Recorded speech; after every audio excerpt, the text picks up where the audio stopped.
Hey everyone, my name is Ashley Oxholm, and this is my final presentation on Colonial America for Colorado Christian University Colonial America class.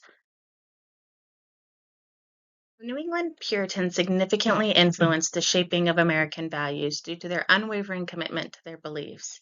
They contributed to the country's sense of mission, work ethic, and moral sensibility. Despite being often caricatured and ridiculed for their beliefs that were often misunderstood, and contrary to popular belief, the Puritans were not sexual prudes, nor did they abstain from alcohol, and they were not opposed to artistic beauty. They also did not establish a church-run state and were dedicated to separation of church and state.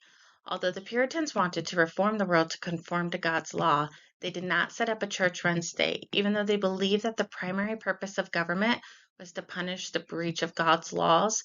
Few people were as committed as the Puritans to the separation of church and state. They rejected establishing a system of church courts and forbade ministry from holding public office. For much of its early history, John Winthrop, governor of Massachusetts Bay Colony, was a beacon of their resilience. Unlike the Pilgrims, the Puritans were not separatists and aimed to establish a pure church in New England. Because the King of England was such a head of the church and state, the Puritans' opposition to religious authority meant they also defied the civil authority of the state, and in 1630 the Puritans set sail for America. Common misbelief is that it is in our U.S. Constitution of the separation of church and state, but those in fact don't exist anywhere in our Constitution. However, it is covered by the First Amendment, where it says Congress shall make no law respecting an establishment of religion. Puritanism, a religion reform movement in the late 16th and 17th centuries, was not just a simple quest to purify the Church of England. It was a profound intellectual and spiritual journey that sought to remove remnants of the Roman Catholic practices. The Puritans claimed that these practices had been retained after the religious settlement in the reign of Queen Elizabeth I. In the 17th century, the Puritans were noted for a spirit of moral and religious earnestness. They sought through the church reform to make their own lifestyle the pattern for the whole nation. Their efforts to transform the nation contributed to the Civil War in England and founding of the colonies in America as working models of the Puritan way of life. Albee and Seed, our readings for this class, speaks to their religion's contribution to the migrations. The Great Migration developed in the spirit, above all, as a religious movement of English Christians who meant to build a new Zion in America. When most of these immigrants explained their motives for coming to the New World, religion was not just mentioned merely as their leading purpose, it was their only purpose. The Puritan religion believes in a judgmental God, rewards and punishes evil, similar to as what we believe now in modern day Christianity. They also believe predestination and election, which is a controversial topic at best in modern day Christianity, but they do believe that only an elite group get to heaven and everyone else is just out of luck, which we do not believe in modern day Christianity because we believe that Jesus Christ died for all of our sins.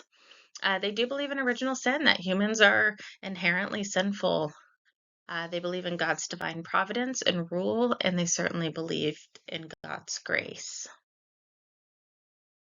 Puritanism was defined primarily by the intensity of the religious experience it fostered. Puritans believed it was necessary to be a covenant relationship with God to be redeemed from one's sinful condition, that God had chosen to reveal salvation through preaching, and that the Holy Spirit was the energizing instrument of salvation. Calvinist theology proved to be significant influence in forming Puritan teachings, leading to the rejection of much of what was characteristic of the Anglican ritual and popish idolatry. In its place, the Puritans emphasized preaching that drew on images from scripture and everyday experience. This is something you see in modern day Christianity today. Because of the importance of preaching, the Puritans placed a premium on learned ministry. Their moral and religious earnestness was combined with the doctrine of predestination inherited from the Calvinism to produce a covenant theology, a sense of themselves as the elect chosen by God to live godly lives, both individual and as a community. The Puritans did believe in the cultural inferiority of women to men, strict rules for children, and importance of education and for religious reasons, and the prioritization of work over play. Common story, of course, is the story of Thanksgiving in the United States, where we celebrate the Puritans sitting down with the Native Americans and sharing a harvest dinner, which is actually accurate to some degree. But the relationship between the Puritans and the Native Americans was influenced by religious beliefs, culture clashes, and even King Philip's War later in time. Puritans were considered Native Americans servants of Satan and vilified them as savages after the war. This contribution led to more racial hatred that we saw play out in American history. However, the Thanksgiving tradition I mentioned before, beginning with the harvest celebration in 1621, when the Native Americans joined English settlers to mark a successful harvest, was in fact true. The Puritans arrived on the Mayflower at Plymouth Rock in 1620, and I have this image because I think it is the most underwhelming piece of American history. I am fortunate enough to have lived, and I am currently in Massachusetts for the month. One of the first things I did was go see Plymouth Rock, and I was like, that's it? It's literally just this tiny rock surrounded by like a stone gate type thing, but it's quite small. I think people have been chipping away at it since 1620. A little known fact about me is I actually went to Harvard. I am a Harvard dropout before I continued my education later in life. But one thing that is notable of the Puritans is the impact of education, specifically at Harvard University. Harvard University, although not started by John Harvard, it was certainly named after him, and he was a Puritan who donated his entire estate to the Library of Harvard. And a little interesting fact here is the statue of John Harvard that you see at Harvard University in Harvard Square. Not him. They actually had no idea what he looked like, and they had a student sit for it. So just a little unique piece of history there. But the Puritan influence is evident in the Massachusetts education system for sure, which is the number one in the country. Work ethics and education were foundational to the Puritan culture. Massachusetts is still considered the most educated state in the United States, according to the 2024 report by Wallet Hub. The state boasts the highest percentage of adults with bachelor's degrees and graduates and professional degrees of any state. Massachusetts also has a high quality university, second only to Connecticut. That is good old Harvard, go Crimson, and offers free community college education, a testament to the enduring legacy of Puritans' emphasis on learning. All right, Professor, I know you know this is coming, especially for me, but a Puritan's influence on American history, you knew it was coming. I had to do it. I had to bring up Alexander Hamilton. Uh, Alexander Hamilton, obviously known for being the first Secretary of Treasury, amongst other things in the United States. He was killed by Aaron Burr, who was at one point our vice president and helped write the Constitution, also fought in the Revolutionary War. And he was, and I quote, my grandfather was a fire and brimstone preacher, and that preacher was Jonathan Edwards, most notably famous for Sinners in the Hands of an Angry God, and he, in fact, himself was a Puritan. Next, we will be discussing the Jamestown Settlement. In December 1606, an important chapter in American history began when the Susan Constant, the Godspeed, and the Discovery set sail for Virginia. In 1607, 104 English men and boys chose Jamestown, Virginia, as their settlement. The name Jamestown was chosen in honor of their king, James I, marking the birth of the first permanent English settlement in North America. Unlike the Puritans, the motive for migration was less about religion, but religion still did play a part. In I'll Be in Seed, he writes, religion was not as central to the origins of the Chesapeake colonies as it had been in New England. However, the founders of Virginia shared the religious obsession of their age, and they were sent upon their way with an abundance of spiritual exhortation. Virginia Company sent instructions for the settlement, choosing Edward and Maria Winfield as the first president of the new Virginia colony. They were in it for the money, along with 6 other council members. By June 15th, the fort was completed, showcasing the settlers' determination to survive in a hostile environment. However, as it is with most of our early settlers, disease and contaminated water, low food supplies led to a devastating death toll among the settlers. The Native Americans provided some assistance, preventing the settlement from succumbing to its challenges initially. By late 1609, relationships between the Native Americans and the English had soured, leading to the starving time during the winter of 1609 and 1610. This resulted in the death of 80 to 90% of the settlers due to the starvation and disease. In May 1610, shipwrecked settlers stranded in Bermuda finally arrived at Jamestown. The newly named governor, Sir Thomas Gates, found Jamestown in poor condition and initially decided to abandon the settlement. However, news of an incoming fleet bringing the new governor for life, Lord Delaware, prompted Gates and his party to return to Jamestown.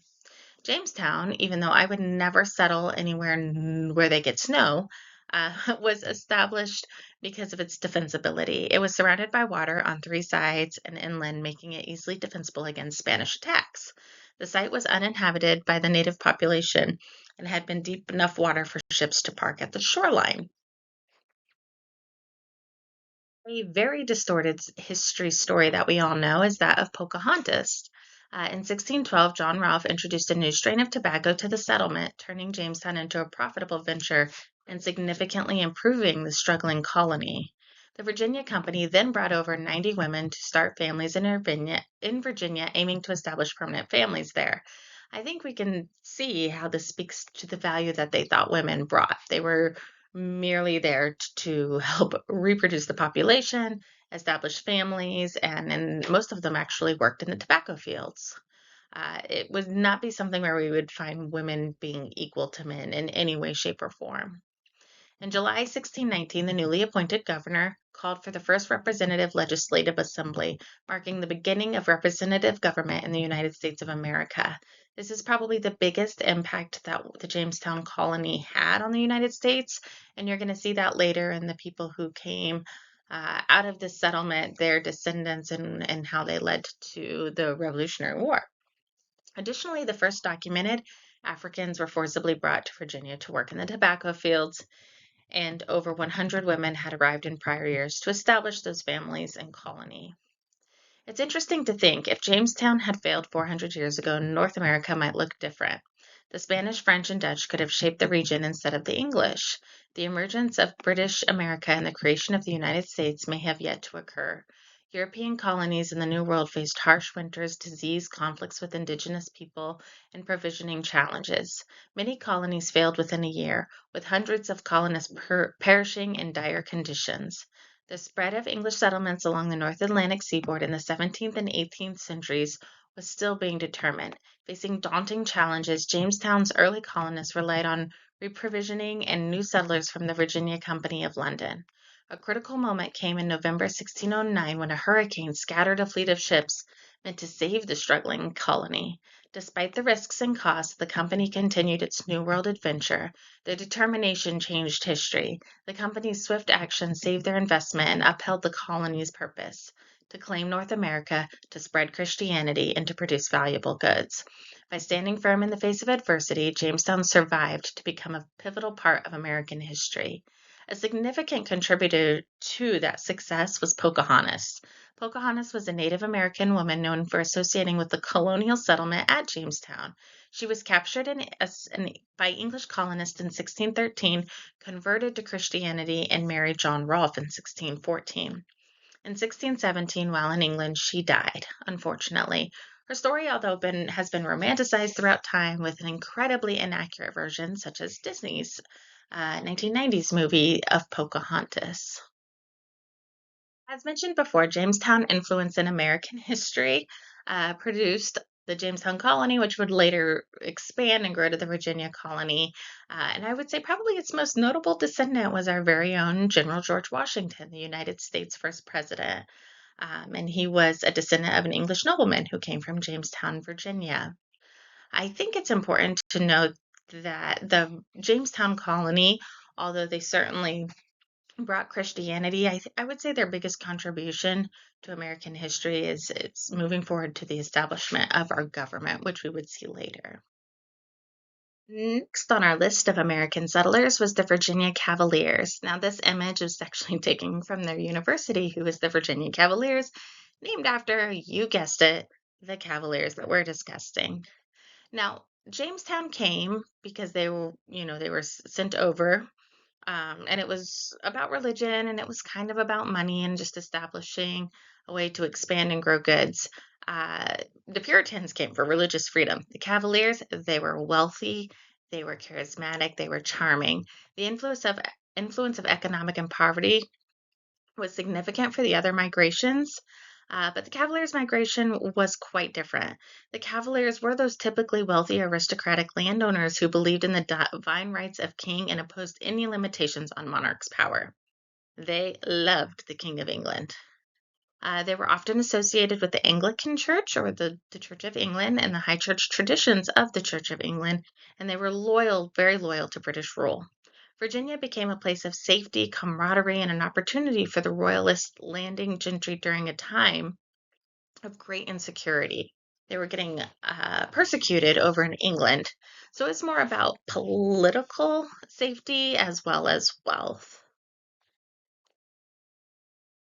We are not breaking any strongholds here when it comes to the way that women were viewed by the Cavaliers. Unfortunately, they also took a very similar belief of women as the Jamestown settlement did and as the Puritans did in Massachusetts. The record of women in colonial Virginia encompasses Native American, Europeans, and African women. Their experience varied based on ethnicity, status, and gender roles. Initially, survival influenced the role of men and women. Despite envisioning patriarchal society, the colony's uneven sex ratio, scattered settlement, and high mortality rate made it difficult to transfer these ideas. By the mid 17th century, the colony's lawmakers codified women's roles, the good wife and the agricultural laborer. Middle class women worked alongside their husbands, but were increasingly relegated to the private sphere as men dominated the public world. Because the Cavaliers were usually wealthy, aristocratic landowners who supported the divine rights of a king and opposed restriction on monarch's power, they were very much linked to the Anglican Church and the high church customs of the Church of England. I would say, out of all of the groups that we're discussing in this presentation, their religious impact was probably least impactful as opposed to the Puritans, the settlement of Jamestown, and who we will talk about next, the Quakers. One important cultural note that I like to bring up is because the Cavaliers were wealthy planters and merchants who dominated the economy and society of Eastern Virginia during the colonial period. I think their biggest cultural impact came in the development of the South. We had tobacco farms, we had big plantations, there was quite a bit of wealth and charm, and where you get that Southern charming, uh, gentleman, that whole thing, it stemmed from this idea of who the Cavaliers were, which I find very interesting. It also later, in the development of the United States of America, brought forth Andrew Jackson. He's a terrible guy. We know that. Terrible president. However, Tennessee, deep South, that continued to be rooted in what is known as Southeast United States today, where you still have very much that chivalry. We cannot talk about the Virginia settlements, both Jamestown and the Cavaliers, with talking about equality and slavery. Unfortunately, one of the critical historical links between Jamestown settlement and the Cavaliers is through the slave trade. In late August 1619, 20 to 30 slaved Africans arrived in Virginia aboard the English privateer ship White Lion. These individuals were later traded for supplies, marking the beginning of a significant chapter in American history. Another ship, the Treasurer, arrived shortly after with additional enslaved Africans captured by English privateers from the Spanish slave ships. These events marked the first recorded arrival of Africans in the England mainland's American colonies. The arrival of these Africans in Virginia in 1619 is a pivotal event that shaped the African American experience and continues to influence society today. We are essentially still paying for the sins of slavery. Last and certainly not least is the Quakers. In 1652, the Quaker movement began when George Fox had a vision at Pendle Hill. The movement quickly grew to 50,000 followers, and by 1660, with zealous men and women preaching at various places.